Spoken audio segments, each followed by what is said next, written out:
Listen up. This just in. All the gossip.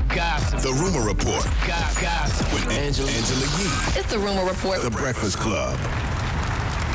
Well, Pusha T went to social media to let us know what happened with him and Pharrell. He put hashtag Hear Me Clearly out now. I Know Nigo, the album, March 25th. Fun fact, Pharrell heard this song and told me, it's cool, but I don't want you to be a mixtape rapper for the rest of your life. I was devastated. He then flew me out to Miami and proceeded to produce the first half of the best album of the year. Moral of the story, always push your friends to be greater even when they're the greatest. Wow. Mm-hmm. Yeah, that's dope. That's dope that at 44 years old, Pusha T can still take constructive criticism and advice.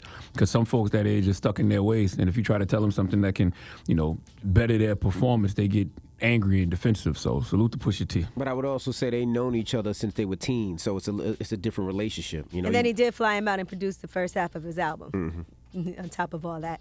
All right, now LeBron James, let's discuss what he said on the latest episode of Uninterrupted's The Shop series. He talked about not being regarded as one of the greatest scorers the league has ever seen. Here's what he had to say. The crazy thing is, I'm not like a natural scorer. I loved getting my guys involved. I've always been that way. I've always the point of seeing my teammate succeed off my pass or having I've always been that type of guy. And to sit at the top of the food chain and the most points scored in the history of the game is it's weird to me. They don't ever call me. They don't never call me. When they talk about the best scorers of all time, they never mention my name. Did that piss you off? Yeah, it pissed me off. All right. Interesting. I never thought about that till he said it, but he's right. And, really? and you know who else they do that to? They do that to they don't mention LeBron when they talk about the best scorers in the league. He's and number 3 on they the don't list. mention. Yeah, but they don't mention him, just like they don't mention Karl Malone and Kareem Abdul-Jabbar, ironically. And I think it's because of how they got their points. They weren't as flashy as Allen Iverson or Kevin Durant or Kobe or Michael Jordan. So when you think scorers, they don't get mentioned. Now, Karl Malone, yes, but Kareem, they definitely mention. And I always hear them mention LeBron. He's number 3. He just passed this person. He's number 3 in the all-time scoring list. They always mention LeBron. Yeah, but those are scoring. Those are stats. Those are scoring leaders. But when they talk about all-time great scorers and how you can't really stop them when they don't really mention those people like that. Not them. I don't hear it. Not like they do the Kevin Durant's and Kobe's. Even Carmelo, James Harden. Melo's on that list. Harden's on that list. Those are who you think all-time great. Those are you think all-time great scorers. You think those people, but I think it's just because of how they get their points. That's all. Well, speaking of James Harden, Giselle Bryant and Robin Dixon from Real Housewives of Potomac, people were not happy about something they said on their podcast, Reasonably Shady, as they talked about James Harden's beard. Yes, going from the Nets to the Sixers. But do the Sixers really know that's James Harden? Because no one can see his face. Because that beard is the most disgusting thing I've ever seen. He clearly loves his beard. He does. I want it to be gone. I just hope it's sanitary. Anytime I see them, I automatically know and feel in my gut that there's fried chicken in those beards. Fried chicken, grease, watermelon. There's some Colt 45 in there. Oh, No, watermelon. Now I'm being real racist. Okay, this is horrible. Let me just stop while I'm ahead. Colt But 45. James Harden, I beg Some of blunt. you. It's definitely some blunt. It's some blunts. Some Oh, ashes. the whole thing smells like weed. I know it does. Okay, I don't even know if he smokes weed. We're really sorry. Harden, cut the thing off.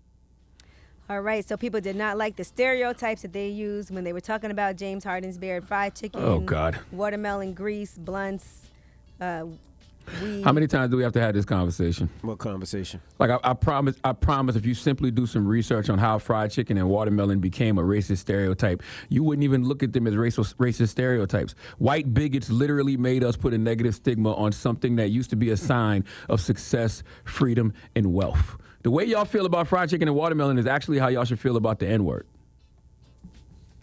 I had watermelon yesterday. All right, now. Fried chicken and watermelon used to be signs of success, freedom, and wealth, and white bigots literally put a negative stigma on it. Yep. Because of the happiness and what it represented for us as a people back then.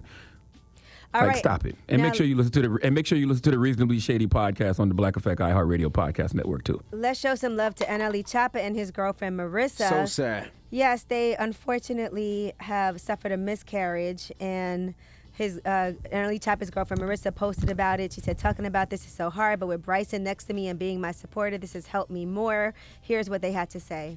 7 wasn't where he was supposed to be. Probably sick, determining his weight. To that fat lady single or whatnot, I ain't really counting nothing out. So I didn't want to come to that conclusion. But, yeah. So they did a vaginal ultrasound and a regular ultrasound, and they couldn't find his heartbeat at all. And so Yikes. I had to proceed with doing the rest of what I needed to do. So we had lost him. Yeah. So sad. Yes, so our That's horrible. condolences and prayers go out to you during a difficult time. That is your rumor report. All right. Thank you, Miss. Yeah, definitely sending Chopper in his queen healing energy for sure. Absolute whole family. Whole family. All right. Up next is the People's Choice Mix. Get your request, and it's the Breakfast Club. Good morning.